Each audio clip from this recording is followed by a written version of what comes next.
Hakuna siku itatokea utaanza chochote unachotaka kufanya, aidha ni biashara au project yoyote unayotaka kufanya ukiwa unajua kila kitu.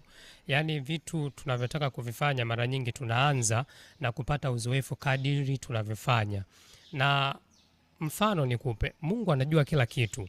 Lakini ili kutuonyesha kwamba tunapoanza vitu hatuwezi kuwa tunajua kila kitu au tuna kila kitu pale tunapoanza, ni pale ambapo aliumba. Unajua iliumbwa dunia kwa siku 6 na kila siku Mungu alikuwa anakuja, anaumba, wanasema ilikuwa siku ya kwanza, anaumba kitu fulani, inafika siku ya pili, anaangalia tena, anaongeza kingine, anaongeza kingine mpaka siku 6.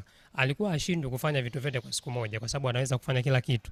Lakini alifanya hivyo kutuonyesha kwamba chochote kile tunachokifanya kina mchakato. Lazima uanze hatua ya kwanza, utafuata hatua ya pili na hatua zingine hivyo hivyo. Na mara nyingi sana tunapokuwa na wazo utakuta hatua zingine za mbele hatuzioni, ila tunaona tu ile hatua ya kwanza, wapi pa kuanzia. Na mara nyingi utaratibu wa maisha uko hivi, tunaanza kutumia tulicho nacho ili kupata tusichokuwa nacho. Yaani lazima uanze na hatua ya kwanza kabla zingine hazijaonekana. Huwezi kukaa mahali unasubiria hatua zote zionekane ndio uanze kuchukua hatua. Haitatokea hata siku moja kwamba unajua kila kitu kabla ya kuanza.